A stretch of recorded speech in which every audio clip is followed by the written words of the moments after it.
नमस्कार और आज के इस विश्लेषण में स्वागत है।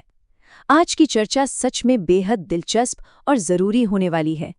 आज हम पुलित्ज़र पुरस्कार विजेता इतिहासकार एन एप्पलबाउम के उस शानदार विश्लेषण को समझने वाले हैं जो बताता है कि कैसे आज के आधुनिक लोकतंत्र धीरे धीरे अंदर से ही खोखले होने लगते हैं। ये जटिल राजनीतिक धारणाओं को बिल्कुल आसानी से समझने का एक बेहतरीन सफ़र होने वाला है। तो चलिए शुरू करते हैं। आज के सफ़र का रोड मैप बिल्कुल साफ है।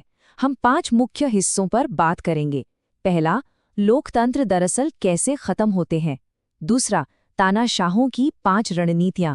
तीसरा, द ग्लोबल हेजिंग स्ट्रैटेजी। चौथा, 250 साल का साम्राज्य चक्र। और आखिर में भविष्य को चुनना। ये सफ़र घरेलू राजनीति के तरीकों से शुरू होकर सदियों पुराने इतिहास तक जाएगा। ठीक है, आइए इसमें गहराई से उतरते हैं। पहला हिस्सा, लोकतंत्र दरअसल कैसे खत्म होते हैं। यहाँ से सोचने के तरीके में एक बड़ा पैराडाइम शिफ्ट आने वाला है। एक बहुत ही गहरा सवाल उठता है, आधुनिक लोकतंत्र आखिर गिरते कैसे हैं। जब भी लोकतंत्र के पतन की बात आती है तो दिमाग में शायद वही पुराने इतिहास के दृश्य आते हैं, हिंसा, दंगे या कुछ वैसा ही। लेकिन यहाँ अपनी पुरानी धारणाओं को रोककर नए सिरे से सोचने की जरूरत है। दरअसल एक सबसे बड़ा मिथ या भ्रम ये है कि लोकतंत्र तब खत्म होता है जब सड़कों पर अचानक टैंक आ जाते हैं या कोई हिंसक मिलिट्री तख्तापलट होता है। लेकिन एप्पलबाउम का विश्लेषण बिल्कुल साफ बताता है कि आधुनिक सच्चाई इससे बिल्कुल अलग है। आज के दौर में लोकतंत्र का पतन बेहद शांति से होता है। होता यह है कि वैध रूप से चुने हुए नेता चुपचाप सिस्टम के अंदर रहकर ही उसे कमजोर और खत्म करना शुरू कर देते हैं। ये इतनी धीमी प्रक्रिया है कि शुरू में इसका पता लगाना ही मुश्किल होता है।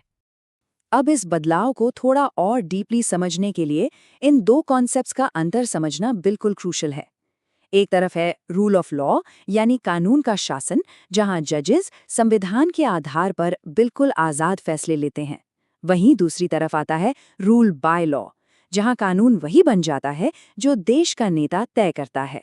तो यहाँ सबसे बड़ा कैच ये है कि जब रूल बाय लॉ हावी होता है तो स्टेट पूरी तरह से लीगल तरीके से अपने विरोधियों या उन व्यापारियों को परेशान कर सकता है जो उनकी बात नहीं मानते। बेसिकली कानून एक ढाल बनने के बजाय एक हथियार बन जाता है। आइए अब आगे बढ़ते हैं। दूसरा हिस्सा, तानाशाहों की 5 रणनीतियां। ये हमारे आज के विश्लेषण का कोर एनालिटिकल फ्रेमवर्क है। एक तरह से उन बिहेवियर्स की ठोस चेकलिस्ट जो आधुनिक तानाशाह इस्तेमाल करते हैं। एप्पलबाउम के अनुसार डेमोक्रेटिक इंस्टीट्यूशंस को तोड़ने के लिए 5 मुख्य तरीके अपनाए जाते हैं। ये चेकलिस्ट कुछ इस तरह दिखती है। पहला, भ्रष्टाचार। दूसरा, चुनाव। तीसरा, कर्मचारी। चौथा, सूचना। और 5वां, सत्ता। चलिए अब इन्हें एक एक करके जमीन पर काम करते हुए देखते हैं। पहली रणनीति है भ्रष्टाचार, और सोर्स मटेरियल में इसका एक बहुत ही बड़ा उदाहरण सामने आता है। $6.5 बिलियन। डेटा निष्पक्ष रूप से दर्शाता है कि जब डोनाल्ड ट्रंप ऑफिस में आए थे तब उनकी नेट वर्थ लगभग $2.3 बिलियन थी, जो ऑफिस में रहते हुए बढ़कर $6.5 बिलियन तक पहुंच गई। इसके साथ ही सऊदी सरकार द्वारा जरेड कुशनर के फंड में $2 बिलियन के फॉरेन इन्वेस्टमेंट का जिक्र भी किया गया है। ये आंकड़े हमें बताते हैं कि कैसे एक आधुनिक सिस्टम में निजी व्यापार और देश की राजनीति आपस में टकरा सकते हैं और कैसे पब्लिक इंटरेस्ट से ज़्यादा निजी फायदे को प्राथमिकता मिलने लगती है। दूसरी रणनीति है चुनाव को प्रभावित करना। इसके लिए एक शब्द है, जेरीमैंडरिंग।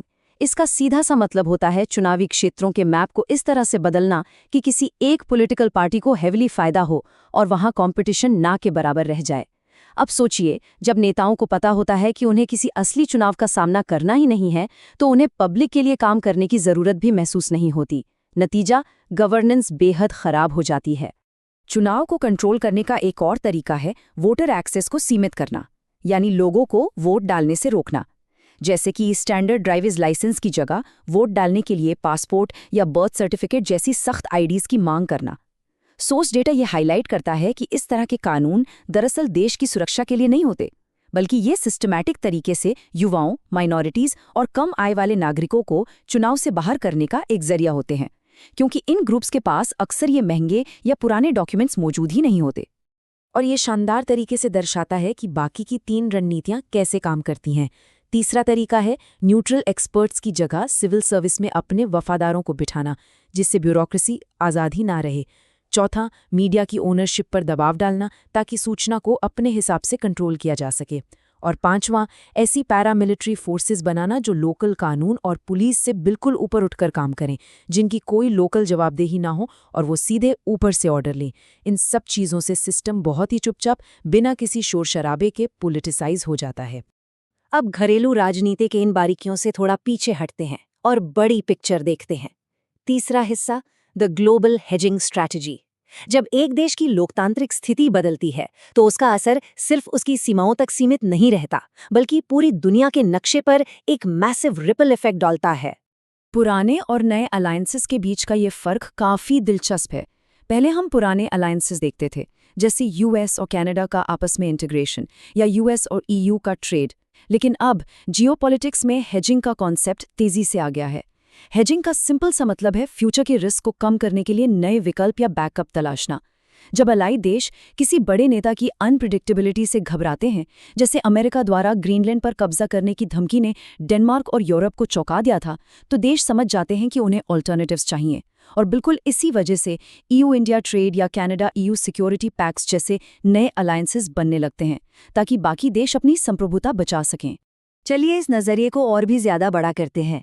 चौथा हिस्सा, 250 साल का साम्राज्य चक्र, यानी द 250 ईयर एम्पायर साइकिल। ये सदियों पुराने इतिहास का एक ऐसा पहलू है जो सच में सोचने पर मजबूर कर देगा। सर जॉन ग्लब के विश्लेषण पर आधारित ये टाइमलाइन बहुत ध्यान देने लायक है। उनका दावा था कि चाहे टेक्नोलॉजी या कल्चर कैसा भी क्यों ना हो, हर बड़ा साम्राज्य एक तय 250 साल की चक्र से गुजरता है। ये साइकिल शुरू होता है एज ऑफ पायनियर से, फिर आता है कॉन्क्वेस्ट, कॉमर्स, एफ्लुएंस और इंटेलेक्ट। लेकिन यहाँ सबसे ध्यान देने वाली बात है इसकी आखिरी स्टेज, एज ऑफ डिसेंडेंस, यानी पतन का युग। ग्लब के अनुसार लगभग हर साम्राज्य इस आखिरी स्टेज पर आकर अपनी दिशा खो ही देता है। इसमें सबसे महत्वपूर्ण बिंदु ये मैथमेटिकल अलाइनमेंट है। 1776 से लेकर 2026 यूनाइटेड स्टेट्स अपने 250 साल पूरे करने के बिल्कुल करीब है, और ग्लब के मॉडल के हिसाब से ये समय बिल्कुल उस एज ऑफ डिसेंडेंस से मेल खाता है। एक ऐसा युग जिसे ग्लब ने आंतरिक दूरियों, सामाजिक विभाजन और भारी आर्थिक असमानता यानी वेल्थ इनइक्वालिटी से जोड़ा है। आज की स्थिति को अगर देखें तो ये समानता सच में चौंका देने वाली है। तो ये सब देखकर लगता है कि शायद पतन तय है ना? लेकिन क्या ये डाउनवर्ड ट्रेजेक्टरी सच में ऐसी किस्मत है जिसे टाला ही नहीं जा सकता? ये सवाल इस चर्चा के आखिरी और सबसे अहम सेक्शन पर ले आता है, चूजिंग द फ्यूचर, यानी भविष्य को चुनना। यहाँ एन एप्पलबॉम के शब्द बिल्कुल साफ और प्रेरक हैं। वो इतिहास के इन चक्रों को अंतिम सच नहीं मानती। उनका कहना है, मैं हिस्टोरिकल इनएविटेबिलिटी में विश्वास नहीं करती। कल और अगले साल क्या होगा ये पूरी तरह इस बात पर निर्भर करता है कि हम आज क्या करते हैं। ये सच में एक बहुत ही पावरफुल विचार है। इसका सीधा सा मतलब है कि इंसानी एजेंसी, हमारे फैसले और नागरिकों की चिंता इतिहास को आकार देती है। कोई भी एकेडमिक चक्र हमारी किस्मत पहले से तय नहीं कर सकता। और ये हमें आज के आखिरी और सबसे जरूरी सवाल पर छोड़ता है, एक आधुनिक लोकतांत्रिक सिस्टम को बचाने में सक्रिय भागीदारी यानी एक्टिव सिविक एंगेजमेंट आखिर क्या भूमिका निभाएगी। अगर लोकतंत्र का बचाव इस बात पर निर्भर है कि हम लोग कितने जागरूक हैं, तो क्या हम सब अपना हिस्सा निभाने के लिए तैयार हैं? ये बात बिल्कुल सोचने पर मजबूर करती है कि डेमोक्रेटिक इंस्टीट्यूशंस खुद ब खुद नहीं बचते, उन्हें बचाना पड़ता है। उम्मीद है इस विश्लेषण ने हम सभी को कुछ नए दृष्टिकोण दिए होंगे। तो सोचिए, सवाल पूछिए और हमेशा सीखते रहिए।